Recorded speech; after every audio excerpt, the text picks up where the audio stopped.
In today's video I will show you my low maintenance, not so aesthetic bullet journal system. It is a very simple system, but it has helped me reduce my anxiety, especially about the future, and also to take back control over my life and minimize my procrastination.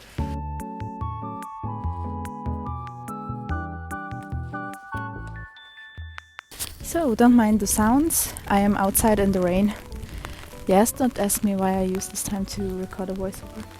I don't know myself. This bullet journaling system is very simple, very easy. Since I developed it, kind of like, I don't want to say that it's like my invention, but it's not something that I copied off of someone else or found online. It's just something that I started naturally doing, so it might be quite original as anything in this world gets. It's not that aesthetic because I have tried those before, you know, like the hardcore bullet journal from 2016 or some, like very aesthetic, but the problem with that is that it's not sustainable for me.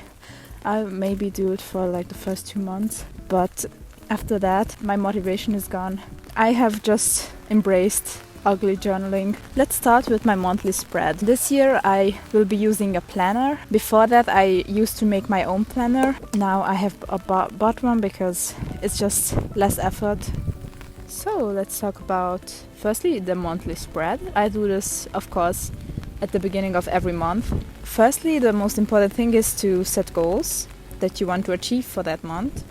These months should ideally reflect your yearly goals. If your goal for the whole year is to work out consistently, then your monthly goal should also be to work out every single week or something like that. So this is like a very important thing, that your monthly goals reflect your yearly goals, your weekly goals reflect your monthly goals, and your daily goals reflect your weekly goals, which means you will achieve what you wanted easier or like more organically. Now that you have set your goals for the month, they don't have to be complicated. You can still update them later or add more or cancel some. It's fine to variate your goals as you go, because life is not that simple that you planned out once and it will happen that way. So now it's time to put any and every important date that you want to remember down that month. Birthdays of family members, friends, concerts, performances, school breaks, that kind of stuff. I like to put in when I work also, because I don't have a full-time job. Obviously I'm a university student, so my shifts are very versatile, so I like to put in the days that I work and time also. Personally, I don't write down my schedule for each individual day on the monthly spread, what's necessary. So for example, if you're in school and have school every day, I would not put down 5 times a week school on the monthly page. I only put down what's necessary and what's most important. It should look kind of like empty. For the weekly spread, I like to also start with setting my goals. I set them according to my monthly goals, of course. So I break my monthly goals down to smaller steps. If you remember our example from before, work out every day at least once, then obviously my weekly goal will be work out 1 time. I will put that down into my weekly goal. That's all you have to do for now. Also set like any other goal that you want to achieve. After that, I always start with noting down things that I have to do on each day. For example, school or university. If you have a full-time job, if you're employed, then note down from when to when you are at work. I will do also an example for each one, for each day. So for example, if you're in school, you could write down either all the classes you have and when you have them, which for school I don't really recommend, because you have so much in one day that it's most likely it's unnecessary. But I would do, or what I have done when I was in school, I just put down the start and end date of my school day, so like 8 a.m. to 2 p.m. or like 4 p.m. depending on the day, and that's it. If you have extracurricular activities like volleyball or some sports or art or something like that, then put those down also.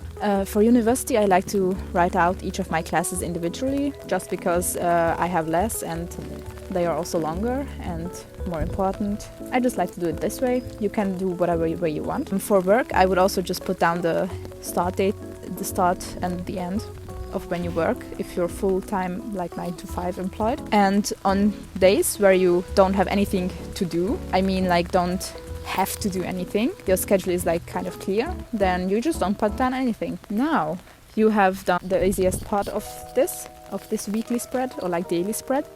What you have to do now is the activities. For each day there are 2 types.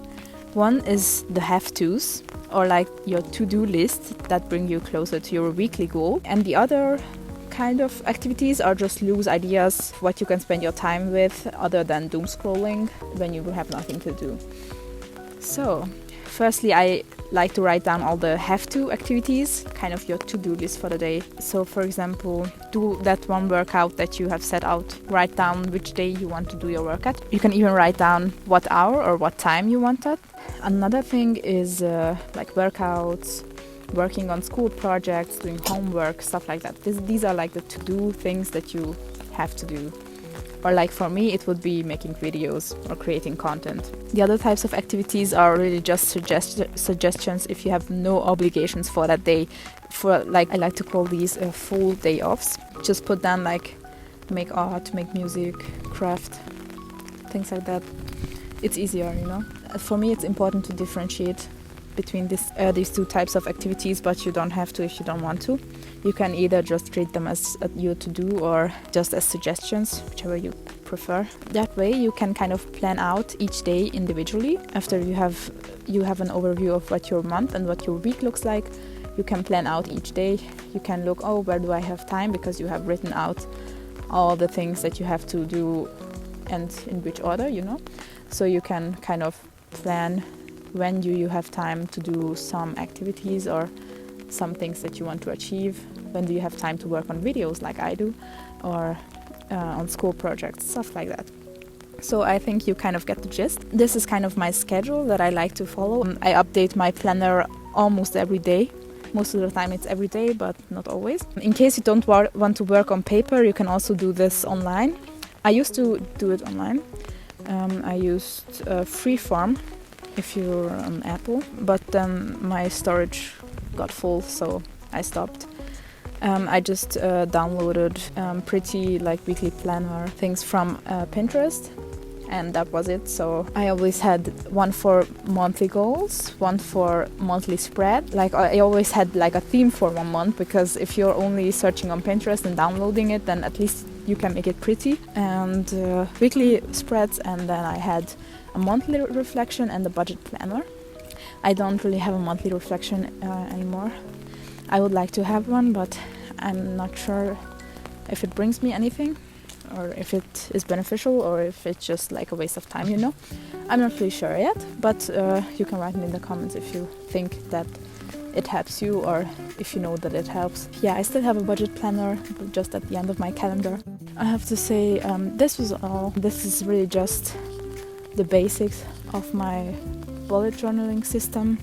I like it because it's simple and it helps me really feel like I'm in control. If I feel like I need to be even more in control, I will do time blocking.